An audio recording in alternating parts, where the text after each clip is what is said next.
vous remercie de vous joindre à cette réunion. Je vois qu'il y a également des étudiants de l'école qui participent, donc c'est aussi agréable de se savoir écouter.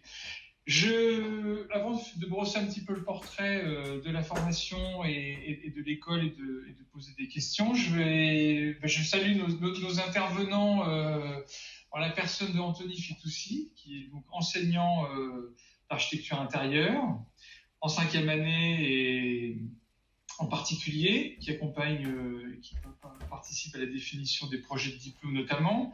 Anthony est également un ancien de l'école, donc c'est une formation qu'il connaît bien.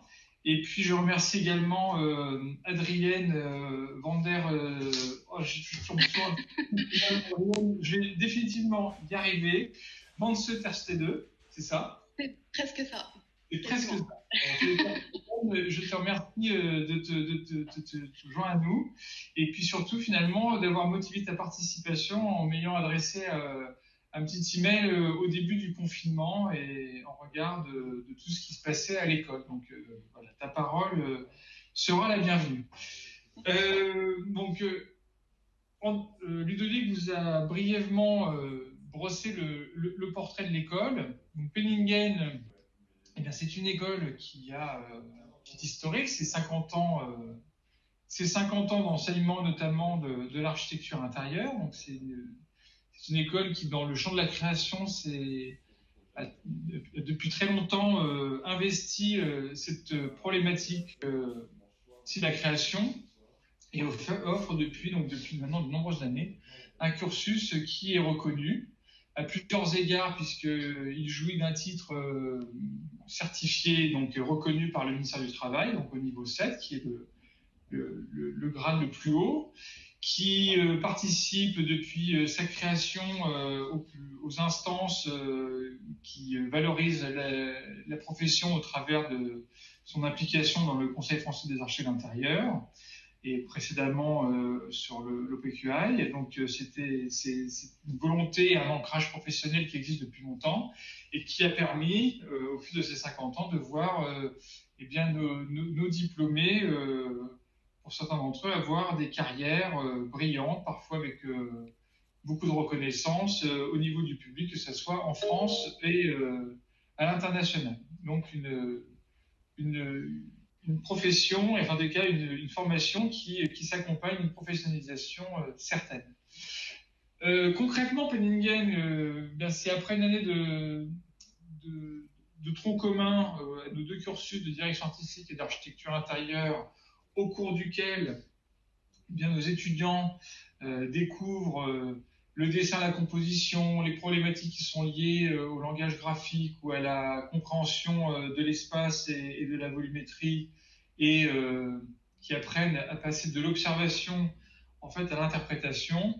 C'est un cursus qui, par la suite, va se dérouler en 4 ans et qui va aller de la compréhension du métier à sa maîtrise, en passant par son développement et enfin le partage, puisque l'apanage de la création, c'est petit à petit de passer de la proposition à la conversation. Il faut apprendre à converser, et ça va être une particularité qui va avoir son importance, notamment dans un cursus d'architecture intérieure, où l'assistance à la maîtrise d'ouvrage va être fondamentale, et donc il va falloir comprendre comment s'interfacer avec son maître d'œuvre et répondre à ces bons questionnements. Et ça, je vais laisser après la parole à nos deux intervenants sur ces aspects-là.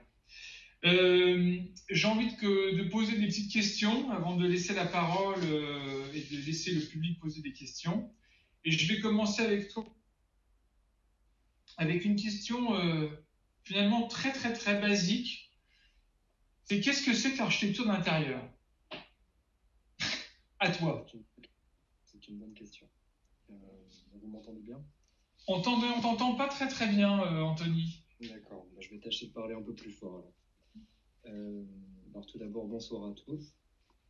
Qu'est-ce que c'est qu'un architecte d'intérieur? C'est une très bonne question et je pense qu'il y aurait beaucoup de choses à dire pour répondre à cette question, mais on va essayer de rendre les choses assez simples. Alors, un architecte d'intérieur, c'est une personne déjà qui est habilitée à répondre à des contraintes qui, par définition, s'établissent dans un patrimoine bâti, architecture d'intérieur. Ça, c'est une première chose. Ces réponses, elles peuvent être de plusieurs natures. C'est-à-dire qu'il peut y avoir des réponses au niveau de la programmation, c'est-à-dire du programme qui est prévu par le maître d'œuvre et le maître d'ouvrage ou par le maître d'œuvre uniquement, qui va répondre aussi à la distribution, à l'organisation d'espaces intérieurs, et aussi tout ça au regard en fait de la demande du client, bien évidemment. Ça, c'est une des premières parties, c'est la conception. Et la deuxième partie qui fait qu'on est architecte d'intérieur et qu'on sort des plans de tout cet environnement graphique, c'est que l'architecte d'intérieur va être capable aussi de réaliser son projet. C'est-à-dire de réaliser son projet, ça passe par la compréhension des métiers qui sont les métiers de création, de l'artisanat et de réalisation. Le pilotage des entreprises, bien sûr. Donc ce pilotage, il faut avoir une connaissance des métiers et surtout posséder aussi les capacités pour échanger avec eux sur les bons médiums.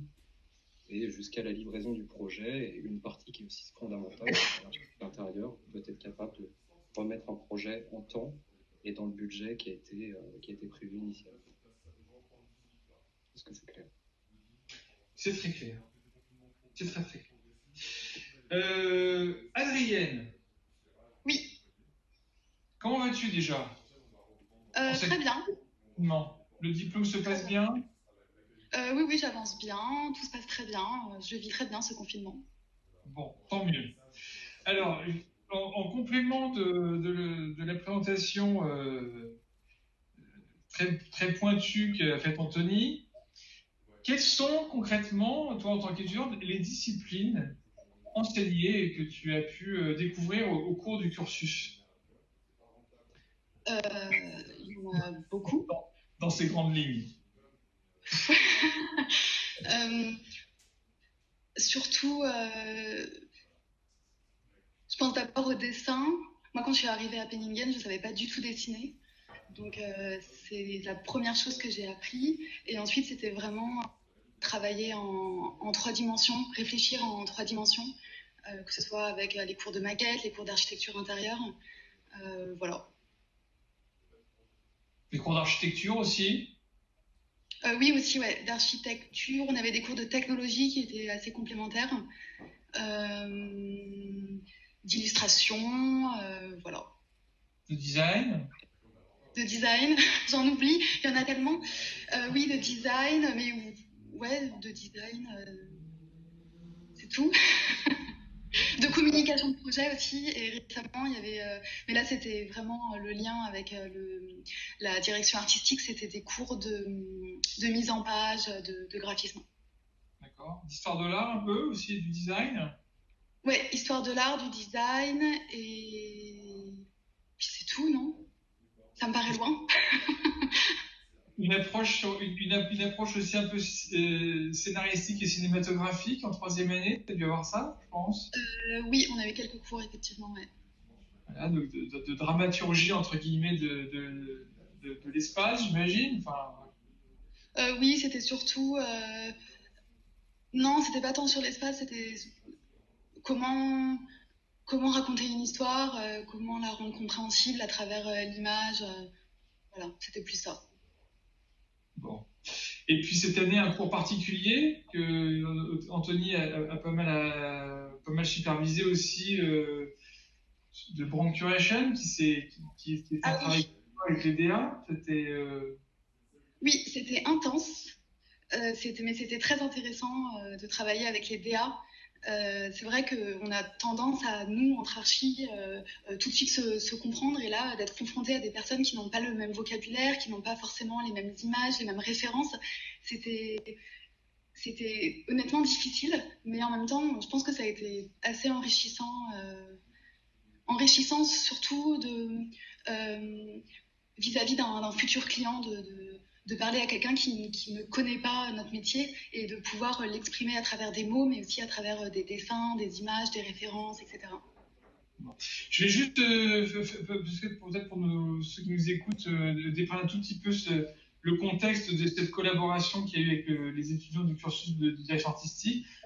Nous avons travaillé à un projet en fait d'exposition pour Chaumet et en intégrant en définitive tous les paramètres liés au parcours du visiteur dans l'exposition et en même temps des principes de communication visuelle et de mise en scénarisation et en scénographie de l'espace. Donc c'était un travail de longue haleine qui a été conduit donc sur deux trimestres, donc 18 semaines en tout et pour tout, avec des restitutions qui ont été quand même de très très bonnes factures et saluées par notre partenaire, donc la Maison Chaumet, et puis le producteur qui supervisait aussi vos propositions en la personne d'Alexandre Bétac du bureau Bétac. Donc c'était vraiment tous les acteurs étaient réunis autour de la table, du client au producteur, en passant par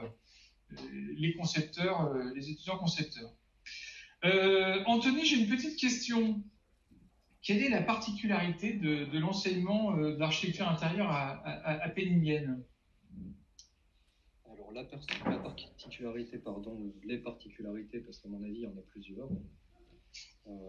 Alors, la première, à mon avis, c'est forcément son histoire, parce qu'il y a beaucoup de gens qui connaissent l'école au travers de l'Académie Julian, qui est quand même un atelier qui est ouvert au 19e siècle et qui était connu pour tous les nombreux artistes qui y sont allés, qui ont étudié. Et cette particularité, c'est quoi? C'est l'apprentissage du dessin. Souvent, ce qu'on nous dit quand on sort de Penningen dans les agences, c'est qu'on a une facilité à exprimer nos idées, à les partager, à les transmettre.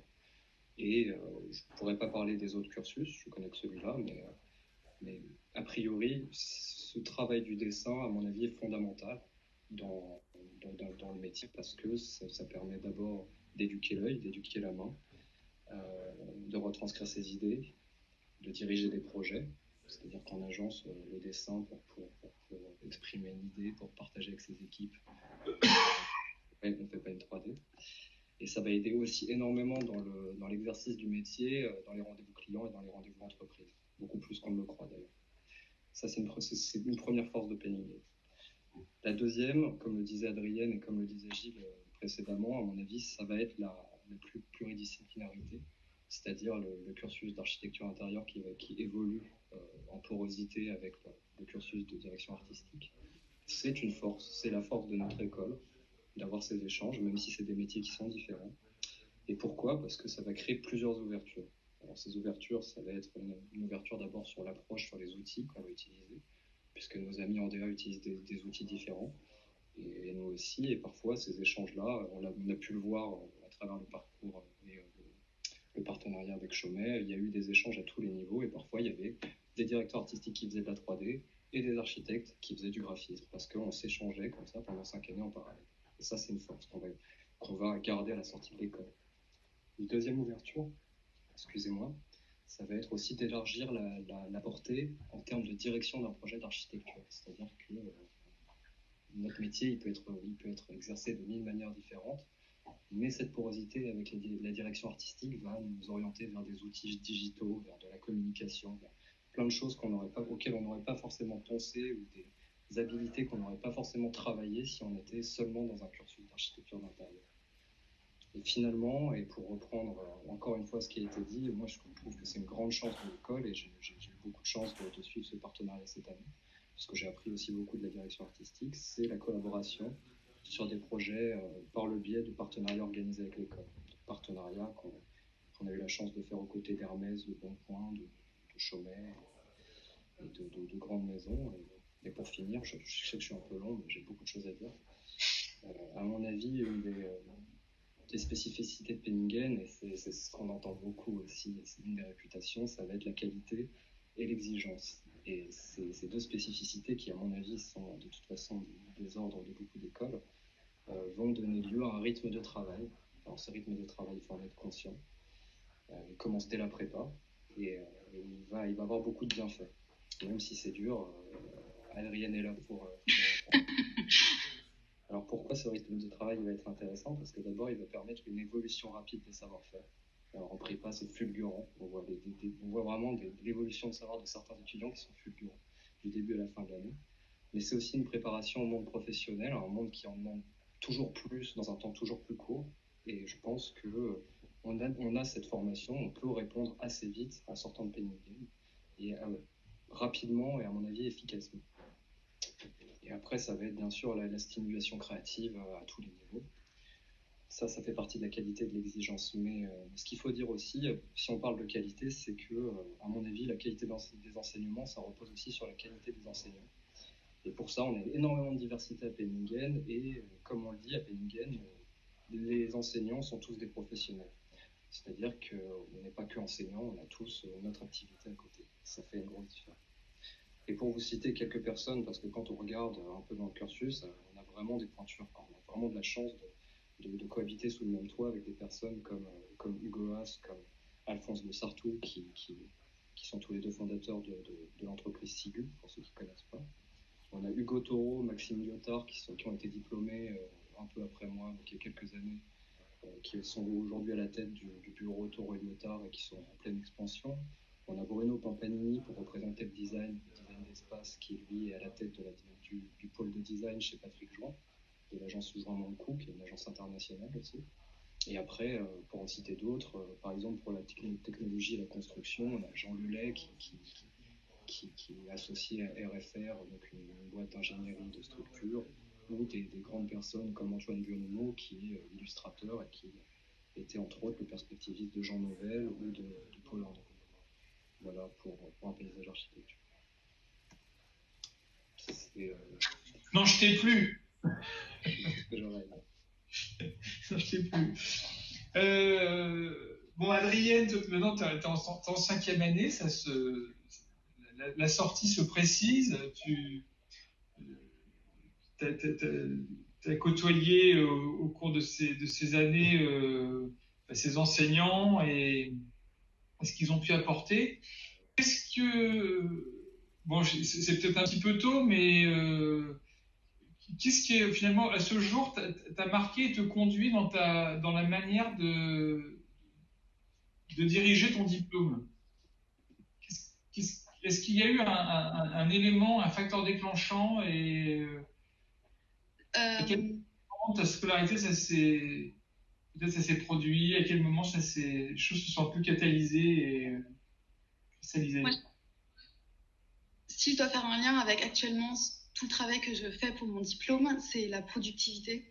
Je me rends compte que très vite, j'arrive à avoir des idées, à trouver des références, à avancer comme ça. Et en fait, je pense que c'est vraiment ça que Penningen m'a apporté. C'est rapidement trouver le problème, trouver une solution et essayer d'y répondre. Et voilà. C'est vrai que ça, c'est un point qu'il faut peut-être préciser à ceux qui ne nous connaîtraient pas. Nos fondateurs, les personnes de Jacques Dandon et Guillaume de Penningen, quand ils ont imaginé cette école, d'abord comme un atelier préparatoire en 58, mais qu'après ils l'ont positionné comme une école supérieure à la fin des années 60, début des années 70, en fait, se sont placés sous un paradigme qui reste assez inédit. C'est qu'en fait, ils ont tout de suite imaginé l'école en fait sous l'angle d'une entreprise, c'est-à-dire une entreprise productive. Et donc, en partant de ce postulat-là, ils n'ont jamais envisagé en fait l'acte de création comme une fin en soi. Ils l'ont toujours envisagé dans une perspective de production. Et qui dit production, en fait, dit arbitrage, dit choix, d'y apprendre à se positionner, d'y apprendre à être réactif, et partant de là, en fait, de travailler dans un cadre donné. Et ça, c'est vrai que c'est quelque chose qui irradie toute notre philosophie, et avant même, j'ai envie de dire, de questionner uniquement la forme ou la formalisation. En fait, elle questionne la relation. Et que ce soit Penningen ou Dandon, ont toujours envisagé, en fait, la forme, non pas du point de vue obsessionnel, mais d'un point de vue relationnel. Ce qui est fondamental parce que c'est ce qui permet en fait de s'inscrire dans une démarche d'art appliqué et dans une démarche entre guillemets de commande et d'avoir une exigence propre par rapport à cette commande. Tout l'objectif en fait de notre formation, il est de faire corréler la sensibilité de chacun, parce qu'il a un désir d'expression qui va être fort au départ, mais ça c'est quasiment le prérequis. Tous nos étudiants qui sont engagés au cursus sont là pour ces raisons-là. C'est comment est-ce que petit à petit on les amène à le propulser dans une démarche professionnelle et pragmatique qui va faire que potentiellement ils vont être en phase avec leur commanditaire, ils vont être en phase avec l'objet des commandes qui leur sont proposées. Alors, je faisais une digression. J'ai une autre petite question pour toi, Adrienne.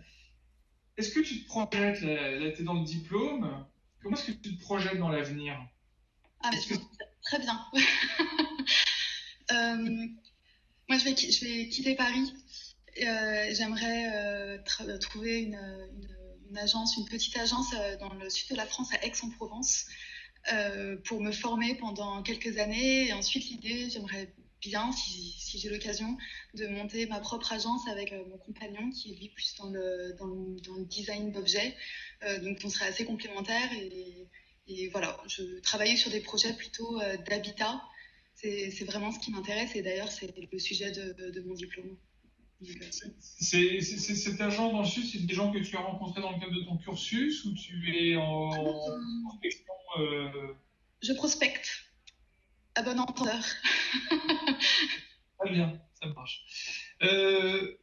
Anthony, quelle est la particularité des étudiants de Penningen? Tu l'as déjà un petit peu dit, mais toi, tu as fait Penningen et tu as fait d'autres écoles aussi avant, donc tu connais un petit peu. Alors, moi, j'ai eu la chance de commencer mes études à l'école Boulle, dans un cursus d'ébénisterie, donc c'était en lien avec ce qu'on fait, mais pas directement. C'est très enrichissant pour la suite. Et j'ai eu la chance aussi de passer par Rhode Island School of Design, sur la côte est à Providence, donc je pourrais à la limite parler de la particularité des étudiants de Penningen par rapport à ces étudiants. Je dirais qu'à Penningen, je vais reparler de la prépa, mais je pense qu'en fait, le rythme qu'on a à Penningen et l'exigence qu'on a à Penningen forge quelque part les capacités de travail des étudiants. Et que, en général, alors je pense qu'il y a des personnes qui pourront en parler bien mieux que moi, parce que mon expérience d'enseignant à l'école est assez courte. Mais je pense, moi, je prends beaucoup de plaisir à échanger avec eux, parce que d'abord, c'est des gens qui sont conscients du monde dans lequel ils évoluent, ce qui est très important pour avoir des réponses qui sont sensées, et qui sont en vraie demande de savoir. C'est-à-dire qu'on peut dire qu'il y a différents rythmes dans certaines écoles. Il n'y en a pas un qui est mieux que d'autres. Par exemple, les États-Unis, c'est le temps long. On peut choisir nos ateliers, on est toujours, mais c'est un temps relativement long sur les projets. Penningen, on est sur un temps court, on est sur une énergie assez dynamique, et ce qui permet comme je disais précédemment, d'aborder des sujets qui sont différents, d'avoir des discussions aussi qui sont diverses, de faire participer en concours le savoir-faire de beaucoup d'autres enseignants, par le biais encore une fois de la direction artistique, et surtout une puissance de réponse qui est énorme. Donc, d'une semaine à l'autre, quand le travail est bien fait, généralement on a des vraies évolutions, et ça c'est un plaisir parce qu'on avance en groupe avant tout, et on avance tous ensemble. Je parle justement sous crédit d'Adrienne qui est là et avec qui on a pu partager ces 2 dernières années. Tu confirmes, Adrienne? Oui, tout à fait. Est-ce qu'il y a des questions qui se profilent? Cher public, avez-vous des questions? Alors, pour faciliter les questions, j'interviens juste une seconde. Je vais rouvrir les micros parce qu'ils n'étaient pas ouverts jusqu'à maintenant. Je vais vous partager également mon mail si certains ne peuvent pas atteindre leur micro ou ont des questions dans le chat. Alors, pour poser les questions, vous avez un petit personnage qui lève la main. Il suffit de demander la parole et puis ensuite je vais vous donner par ordre de parole en fonction des questions.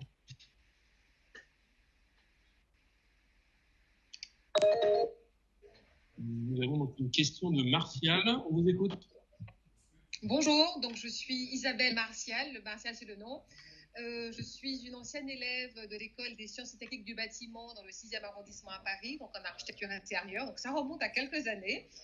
Pourquoi? Parce qu'aujourd'hui, je suis sur la Martinique et j'exerce donc le métier d'architecte d'intérieur de deux manières, à savoir dans le cadre de mon agence et puis au sein d'une collectivité territoriale, donc dans une mairie, où on a donc en effet des interventions très nouvelles et très spécifiques, puisque ça n'existait pas avant d'avoir un architecte d'intérieur dans une mairie.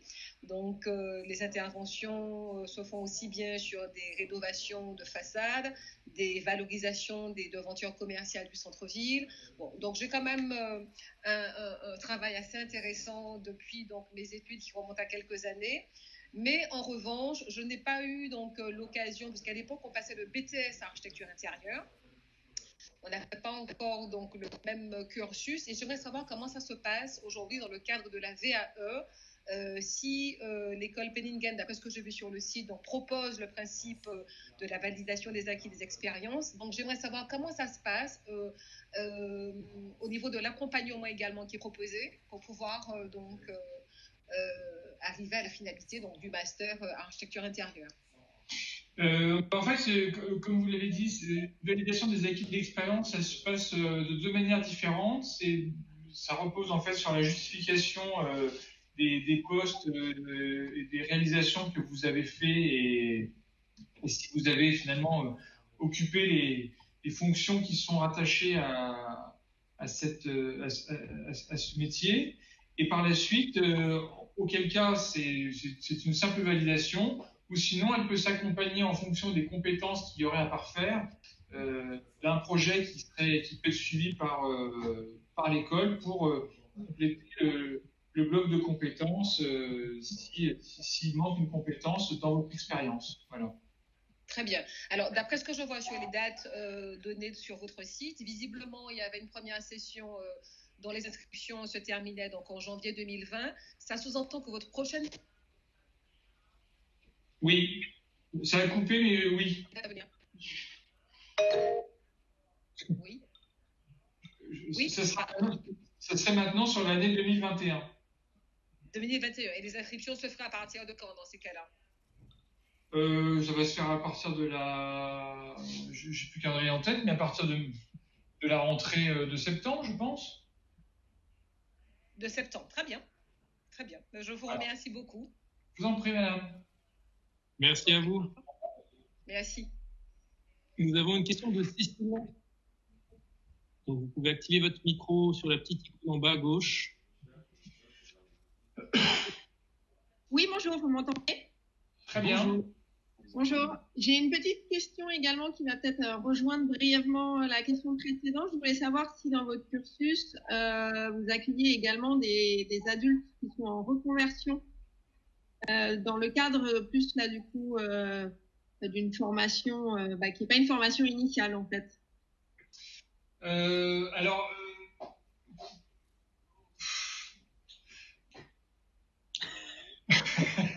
ça peut arriver. Ça peut arriver.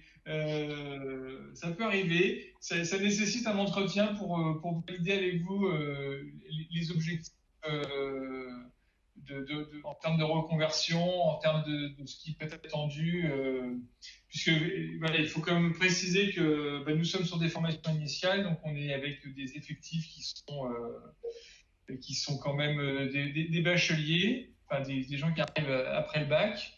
Donc on est avec une population qui est jeune, donc il faut qu'on mesure bien l'intérêt de mélanger les générations et est-ce que à la fin l'atelier dans lequel vous seriez engagé fonctionne bien, que la cohésion soit là, et que vous nourrissez ne soit pas frustré d'une certaine manière. Voilà. D'accord. Du coup, c'est quelque chose dont vous avez vraiment l'habitude jusqu'ici. Ça reste peut-être assez exceptionnel. C'est très sporadique, oui.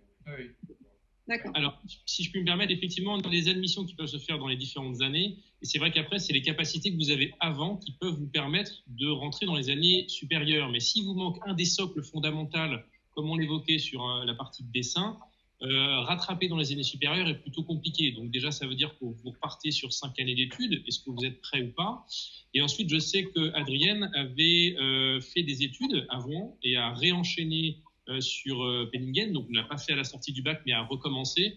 Donc déjà, je ne sais pas si tu peux nous dire quelque chose là-dessus, Adrienne, sur ton expérience par rapport à ça.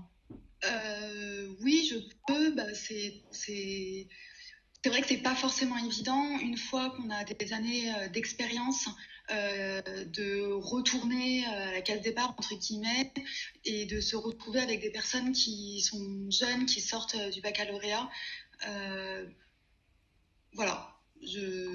Sinon, après, c'est vrai que il y a certaines personnes qui étaient plus âgées et qui se sont très bien intégrées, hein, mais c'est vrai que c'est rare et il faut être conscient qu'on est avec des jeunes.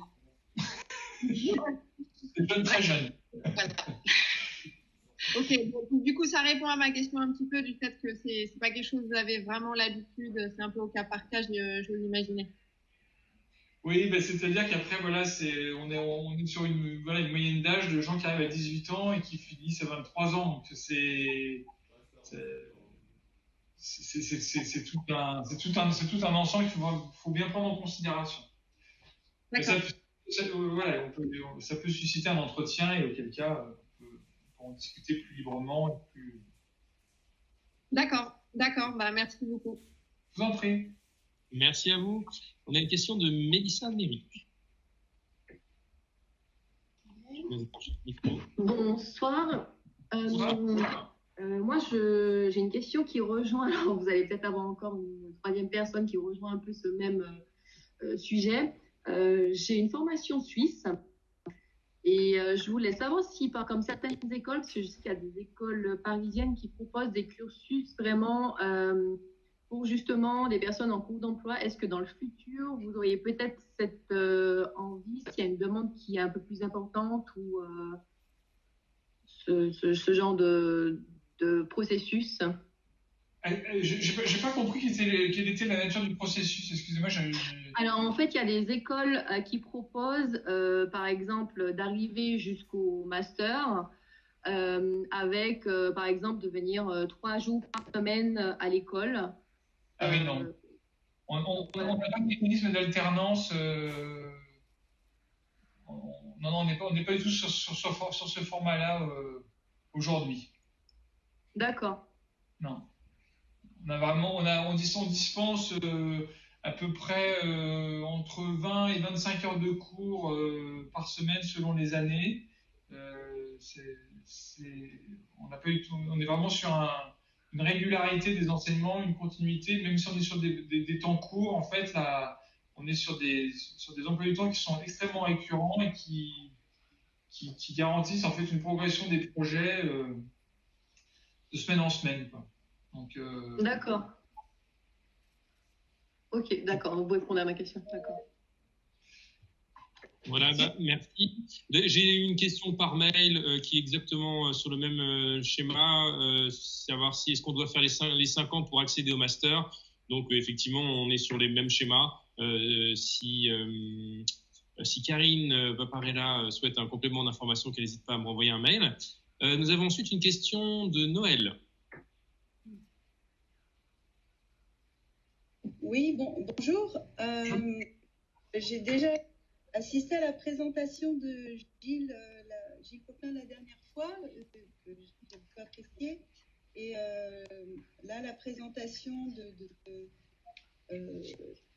la présentation de notre nouveau professeur, pardon, je connais pas son nom, me conforte dans l'excellence de la qualité de l'école.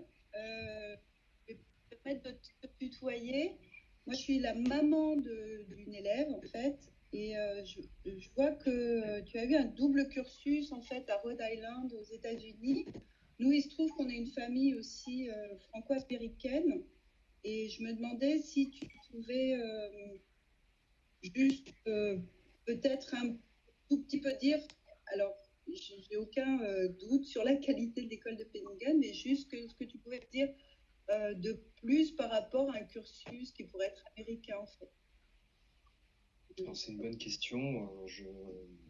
Alors, il faut savoir que le système européen et le système américain d'éducation est complètement différent. Ça, vous devez je pense que vous devez le savoir. Donc, les critères de comparaison ne seront pas les mêmes dans tous les cas. Ce pas les mêmes échelles, surtout à Rhode Island, pas non plus les mêmes moyens investis. si vous voulez, venant d'un cursus européen, je pense que l'effet de nouveauté joue toujours, donc c'est très intéressant. Après, peut-être que je vous demanderai de préciser votre question au niveau des débouchés, ou peut-être de l'approche.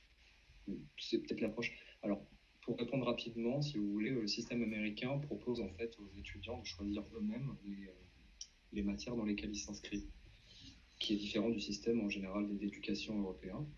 Et ça déjà, si vous voulez, à la base, au niveau de l'approche de l'étudiant quant aux matières, c'est très différent. C'est-à-dire qu'on est dans une pédagogie sélective et pas forcément une pédagogie qu'on impose, même si les deux ont du bon. Ce que je peux dire par rapport au rythme américain comparé à Penningen, c'est que, sans mauvaise prétention, le niveau de Penningen était bien plus haut sur plusieurs points. C'est-à-dire que le système américain prend plus de temps, c'est une machine qui est plus lente à se mettre en route, qui va collecter beaucoup plus de savoir, qui va peut-être, si je parle de Rhode Island, et seulement de la section dans laquelle j'étais, c'est-à-dire Interior Design, c'est la correspondance de l'architecture d'intérieur. C'était des projets sur 1 an. On avait un projet sur 1 an. À Penningen, on a, alors ça, je veux bien poser la question à Adrienne, on a combien de projets? Une douzaine, une quinzaine de projets par an. C'est ce que je vous disais, c'est qu'il y a le temps long et le temps un peu plus rapide à Penningen. Et que je ne veux pas me faire détracteur du système américain ou vous vendre Penningen, parce que ce n'est pas le but de mon intervention, mais disons qu'on est dans une stimulation qui est très différente. Est-ce que ça correspond au marché du travail américain ou au marché du travail français ou à l'attente des agences? Je ne peux pas vous répondre à ce niveau-là. Mais disons que rapidement, au niveau de ces différences, c'est deux systèmes qui marchent très bien, qui n'ont pas les mêmes résultats et qui sont quand même globalement très différents. Est-ce que j'ai répondu à votre question? Oui, très bien, très bien. Alors après, je complète un tout petit peu l'explication de... Anthony, toi, tu étais parti en Rhode Island dans le cadre des échanges avec l'école. Exactement. Tu avais fait cette opportunité. Après, effectivement, comme le dit Anthony, nous, on est en relation avec des établissements américains pour nourrir des échanges et créer des principes d'acculturation. Nous, notre position, c'est qu'en définitive, l'enseignement doit, au cours des 5 ans, poser le maximum de questions. En fait, le principe, c'est aborder énormément de points pour que l'étudiant, une fois diplômé, est dans une quête vraiment d'autonomie et de proactivité par rapport à un diplôme de niveau 7 avec des capacités derrière entrepreneuriales, managériales, en fait, soit convoqué. C'est-à-dire que c'est pas uniquement je sais faire les choses, c'est oui, je suis sensibilisé à ce qu'il faut savoir faire et les savoirs auxquels il faut que je fasse référence pour compléter mes projets, mais c'est aussi comment est-ce que je vais être moteur en fait de cette ambition-là. Donc c'est en regard de ce métier, il y a vraiment un positionnement de l'école qui est d'amener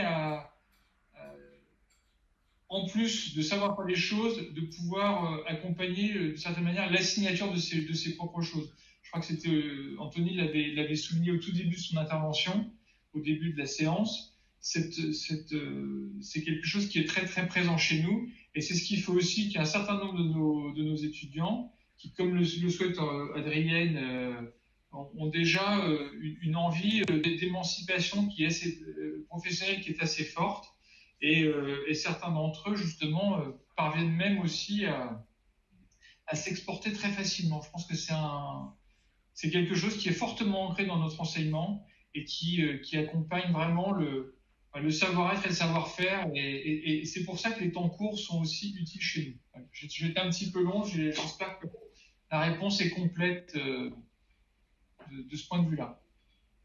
Parfait, merci beaucoup. Je pense qu'en plus, d'une façon très proactive, là, je pense que vous allez être très sollicité, ne serait-ce qu'au niveau de la reconfiguration des espaces, et des espaces de vie, et des espaces de travail, avec ce qui se passe avec notre corona. Et bon, donc, je pense qu'il y a pas mal je vais venir. Donc, beaucoup de courage et bravo en tout cas à vos... C'est sûr qu'il y a... Enfin, merci, mais au-delà du courage, en fait, c'est vrai que l'époque, même si elle est difficile, normalement, on devrait... ça va être dans notre nature d'y survivre et de nous y adapter. Mais c'est sûr que de toute façon, indépendamment de cette époque, je suis intimement convaincu que c'est un cursus et une formation qui a énormément de débouchés parce que, en fait, que ça soit physique ou parfois même dématérialisé, ça va convoquer une tournure d'esprit qui va être qu'il faut développer. Donc nous, on est intimement convaincus que ce cursus d'architecture d'intérieur, en fait, va prendre en fait est en train de prendre un essor qui est fondamental. Et puis là, vous avez une belle équipe. Alors, bravo à toute l'équipe. Merci Anthony, en tout cas. Merci à Ludovic. Merci. Votre fille est en quelle classe, si c'est pas indiscret? Encore jeune, elle est en seconde. Mais pour elle de devenir architecte d'intérieur. Alors, j'essaye de voir si vraiment ça correspond. J'essaye pour elle de voir les écoles qui pourraient lui correspondre. Mais bon, on a encore un peu. Bon, écoutez, j'espère que la nôtre lui correspondra. Au revoir. Merci. Alors, est-ce qu'on a une autre question? J'en profite, je vais mettre dans le lien sur le chat toutes les notions administratives. C'est tous les liens vers la brochure, vers les éléments d'inscription, première année, deuxième, troisième, quatrième année pour ceux qui le souhaitent. Et également, vous donnez rendez-vous le 3, 4 et 5 septembre, puisque ça sera l'exposition du diplôme. Voilà. T'es coupé en plein élan. Ouverte au public. En tout cas, 3, 4, 5 septembre, à Benningen pour découvrir les diplômes. C'est bon? Y a-t-il d'autres questions? Je vois qu'il y a des étudiants qui sont connectés, ils peuvent aussi poser des questions. Hein. N'hésitez pas.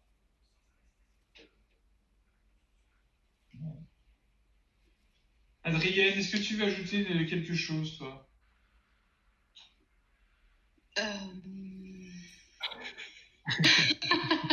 C'est une question piège, t'inquiète pas. Non, mais je réfléchis. C'est vrai que c'est difficile quand on ne sait pas à qui on s'adresse, mais c'est vrai que moi je suis très contente. Si je peux faire un bilan sur les 5 années que j'ai pu faire à Benningen, je suis très contente. Je suis arrivée, j'ai déjà dit, mais je ne savais pas dessiner, je ne savais rien faire vraiment. Et j'ai vraiment appris une méthodologie de travail, etc. Donc très bien. Ah, il y a une question. Ouais. Bonsoir à tous. Ah. Bonsoir. Tout d'abord, bon courage Adrienne pour le projet de diplôme. J'avais une question pour toi. C'était simplement si tu devais donner un conseil en fait à la Adrienne de deuxième année, qu'est-ce que tu lui dirais? Je suis en deuxième année à l'école aussi. J'en donnerais plein. J'en donnerais 2. Le premier, c'est vraiment de garder la confiance. Souvent, on a le moral à 0, on se dit qu'on va jamais y arriver, qu'on n'a pas le temps, etc. Et non, en fait, il faut vraiment se faire confiance.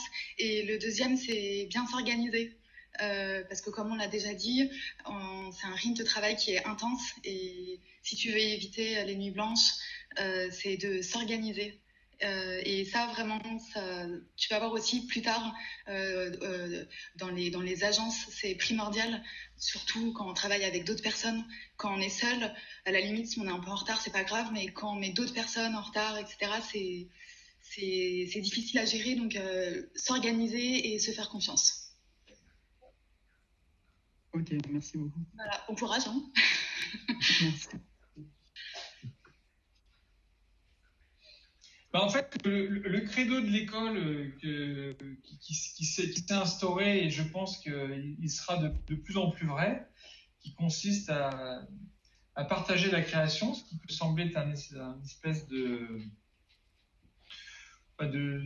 choses improbables, en fait, est profondément vrai. En fait, la création ne prend de la valeur, en fait, que dès lors qu'elle est impartagée avec son client, puisqu'en fait, il ne s'agit pas en fait, de rentrer dans une lutte de pouvoir, mais vraiment de partager une méthodologie commune.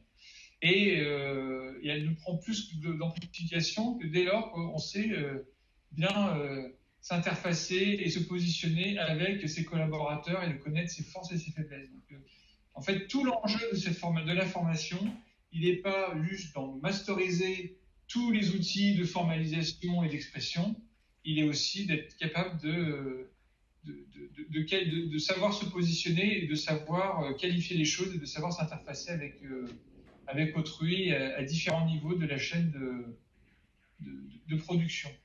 Alors, c'est... Et si je peux ajouter, pardon.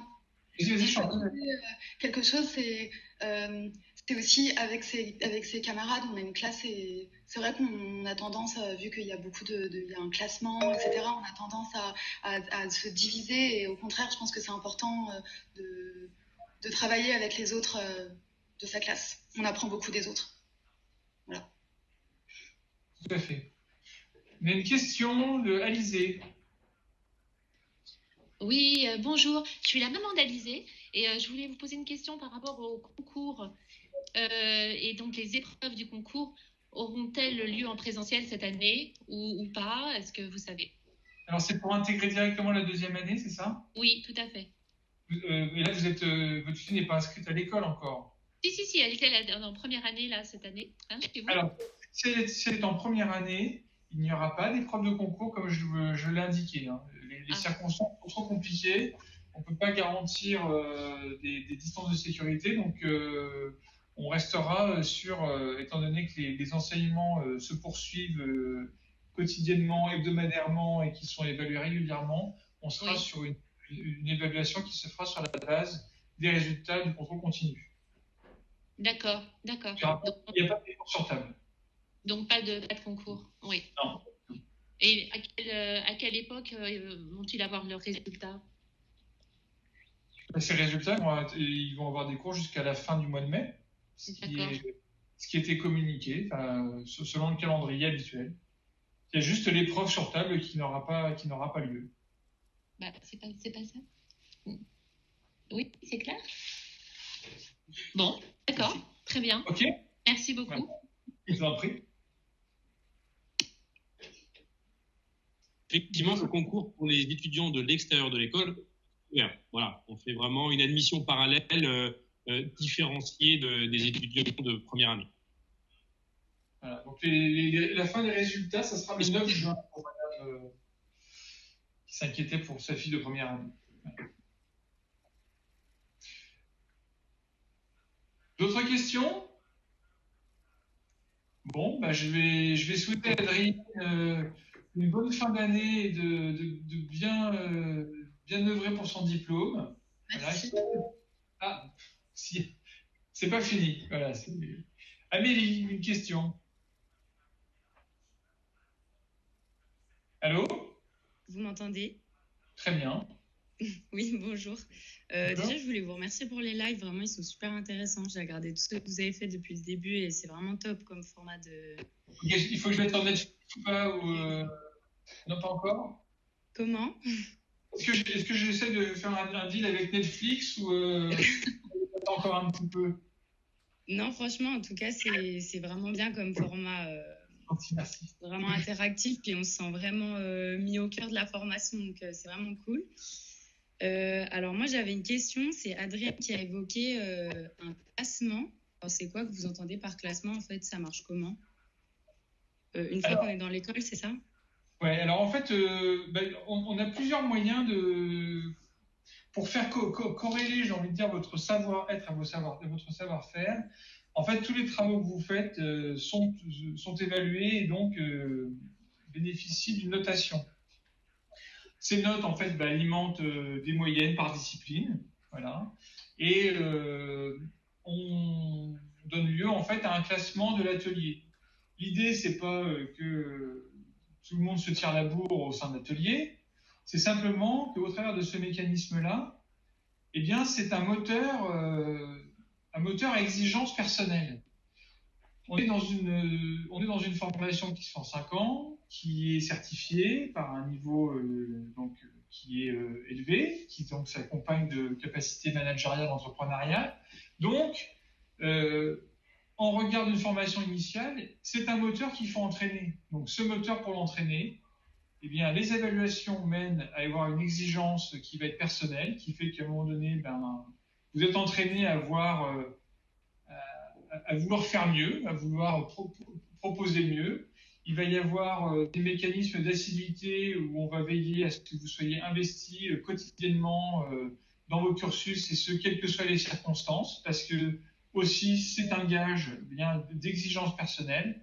Donc, tous ces principes-là doivent concourir à la fin à ce que vous soyez en autonomie professionnelle, et que vous ayez un client, pas de client, que vous ayez un projet, pas de projet, eh bien, vous ayez envie de faire des choses et que vous ayez envie de les proposer à quelqu'un qui trouve un écho, quoi. Voilà. Donc, c'est surtout ça. Donc, il ne faut pas se tromper. C'est pas une histoire de vous tirer la bourre entre étudiants. C'est simplement d'apprendre à entraîner votre propre moteur créatif, parce que c'est très compliqué de vivre de sa création. D'accord.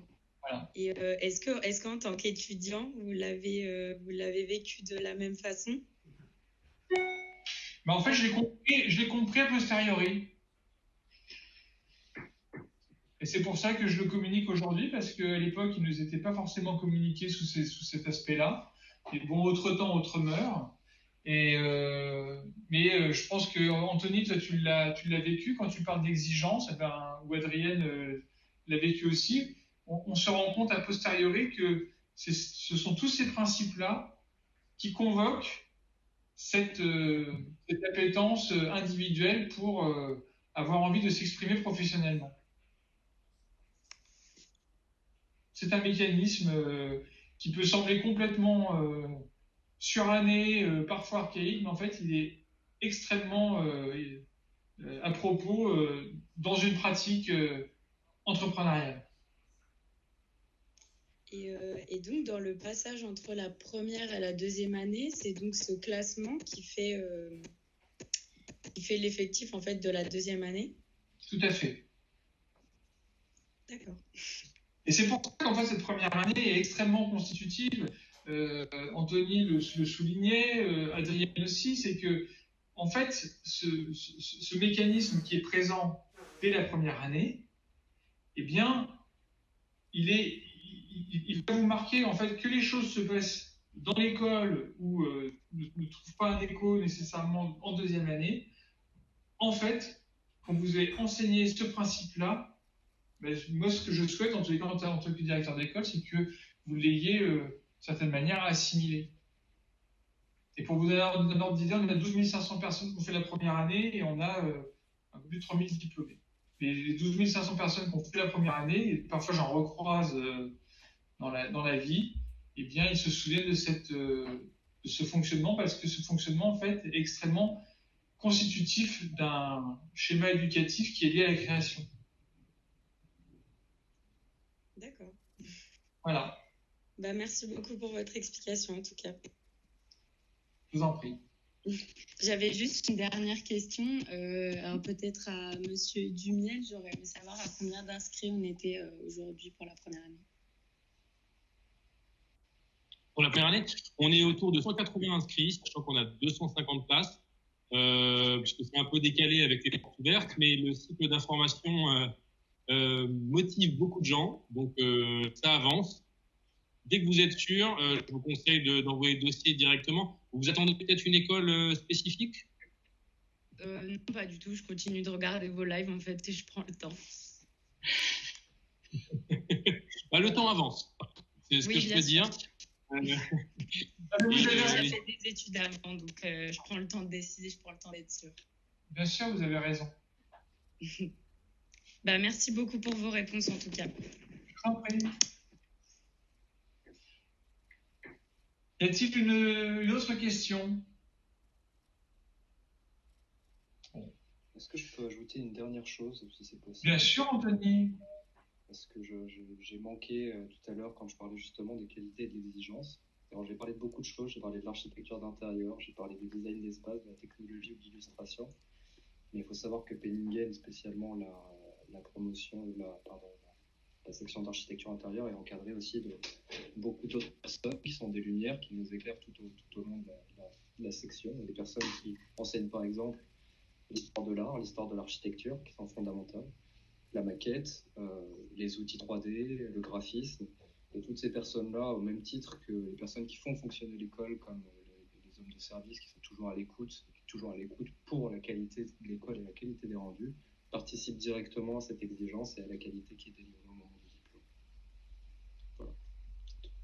Merci. J'ai une question qui a été posée par mail pour savoir le taux de réussite de la prépa pour passer la seconde année et combien d'élèves de prépa passent en seconde année. Donc, on parle de 250 étudiants en première année et on a une sélection sur le classement qu'on a évoqué tout à l'heure et on a 120 étudiants en deuxième année. Bon. Mais je peux ajouter un truc? Oui, vas-y, Adrienne.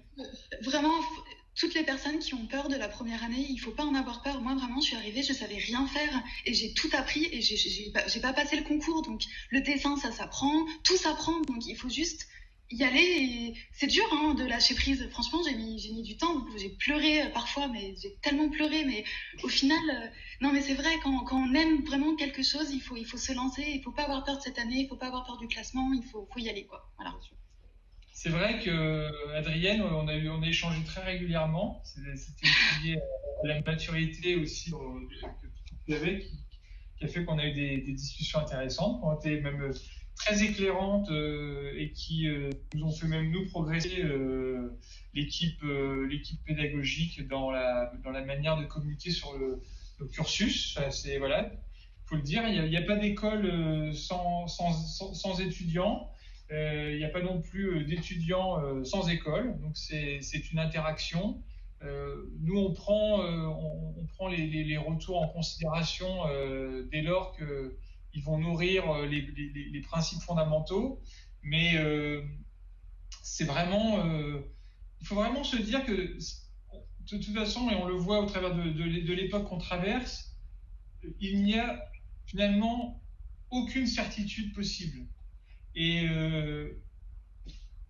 la seule certitude qu'on puisse avoir, et c'est là où des fois, dans les temps qui courent, je remercie finalement de m'occuper d'une école comme Penningen, c'est qu'en fait, en étant au cœur des mécanismes de transmission de ce que sont les principes qui amènent à la création, eh bien, on est dans l'invention et on est finalement dans la détermination par rapport à cette envie d'inventer.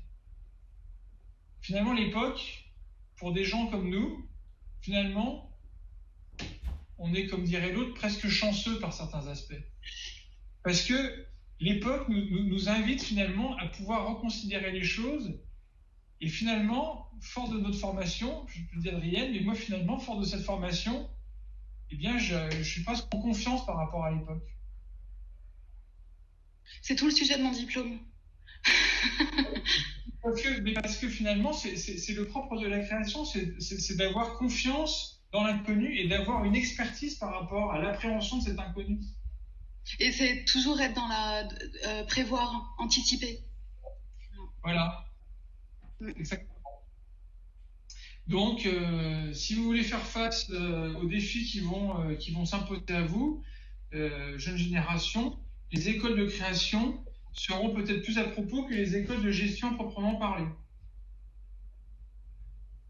Je dis pas qu'on n'a pas besoin de gestionnaires, mais les paradigmes changent. Voilà.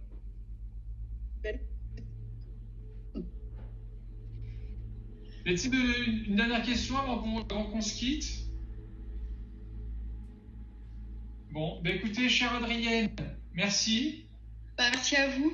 Tous ceux que je vois qui sont en ligne, les étudiants, je vous souhaite de bien finir l'année. Voilà, concentrez-vous, restez focusés.